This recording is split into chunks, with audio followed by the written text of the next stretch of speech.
Неліктен фашизм Италия мен Германияда өрбіді? Фашизм – тоталитарлық типтегі мемлекеттік режимнің бір түрі. Тоталитарлық үлгінің толық логикалық шыңына жеткен көрінісі алдымен Италияда, кейінірек Германияда орын алды. Одан соң Испания мен Португалияда орнаған фашистік режим болды. Екі дүниежүзілік соғыс арасында Еуропада саяси режимдердің негізгі екі түрі өмір сүрді. Қоғамдық дамудың авторитарлық тоталитарлық үлгісі және либералдық демократиялық үлгі болды. Фашизм 20 ғасырдың көбінде еуропалық саяси қозғалыс, мемлекетті басқарудың арнайы түрі. Ол дүниежүзі халықтарына теңдесі жоқ азап әкелді. Нақты айтқанда, Германия мен Италия сияқты фашистік мемлекеттер екінші дүниежүзілік соғыстың отын тұтандырушылардың басты айыпшылары болды. Әрбір елде фашистік қозғалыс өзіндік ерекшеліктермен айқындалды. Германия фашизм немесе нацизмнің де біраз ерекшеліктері бар. Экономика саласында фашизм мен нацизм экономиканы мемлекеттік реттеу жүйесін құрып, оны милитарландыру мен алдыңғы соғысқа дайындауға бағыттады. Фашизм тұсында тап күрестің, еңбек пен капиталдың дәстүрлі қарама-қарсы құруларын мемлекеттік партиялық аппараттарды аяусыз басып жаншытады. Кәсіподақтар қуып таратылды. Қоғамның кейбір топтарына фашистік идеялар, нәсілшілдік теория, антисемитизм ұнады. Олар материалдық пайда тапты. Кейбіреулер фашистік қылмыстарға қарасып, қолдарынан қанға бояды. Сонымен бірге фашистік режимдер белсенді әлеуметтік саясат жүргізді. Олар экономикалық дағдарыстарға тосқауыл қоя алды. Мұнда ұлтшылдық шегіне жетіп, нәсілдік формаға ие болды. Нацистердің көзқарасынша адамзат баласының тарихы әртүрлі ұлттардың немесе нәсілдердің өмір сүру үшін күресі. Осы күресте күштілер жеңеді, жеңілгендер я бағынады, я қырылады. Олар өмір сүруге ең қабілетті нәсіл деп немістер жататын арийлік, нордийлік нәсілді есептеді. Фашистердің ойынша олардың тарихи миссиясы дүниежүзілік үстемдікті жаулап алу. Германияда фашистік қозғалыс бірінші дүниежүзілік соғыстан соң бірден пайда болды.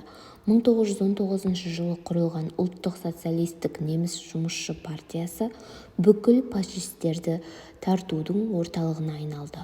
Бұл партияның лидері көп ұзамай-ақ Адольф Гитлер болды. Алдыңғы қатарлы ой-пікірлі немістер иммиграцияға кетті.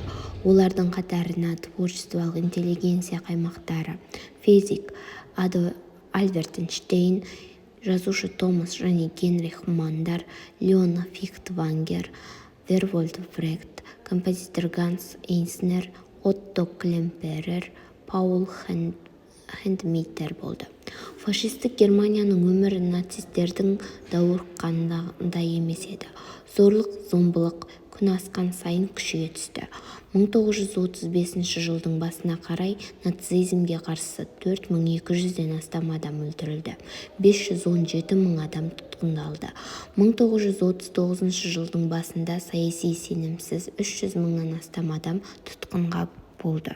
Фашистік мемлекет жұмысшы күші рынкі мен еңбек қатынастарына да бақылау орнатты.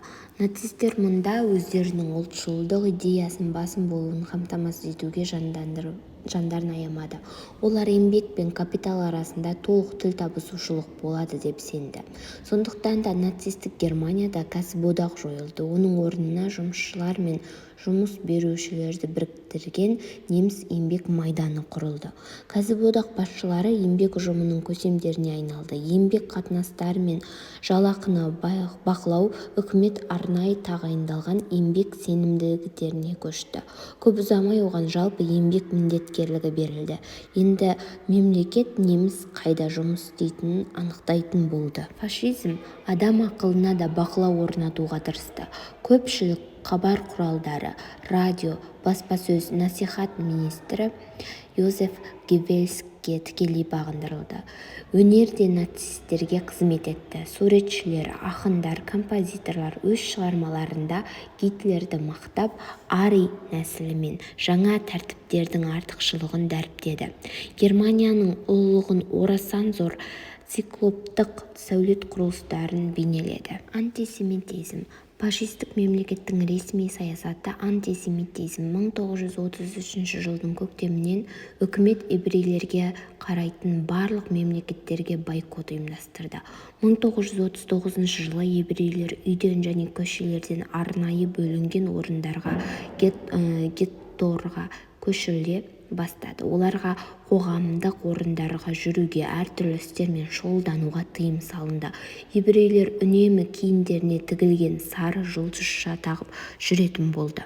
1939 жылы қарашаның 9-нан 10-на қараған түні үкімет еврейлерді жаппай қыруды ұйымдастырды. Мыңдаған адам қырылды. Осылайша еврейлерді соғыс кезінде қыруға дайындық жасалды. Ол кезде нацистердің нәсілдік ақымақтығынан 6 миллион еврей құрбан болды.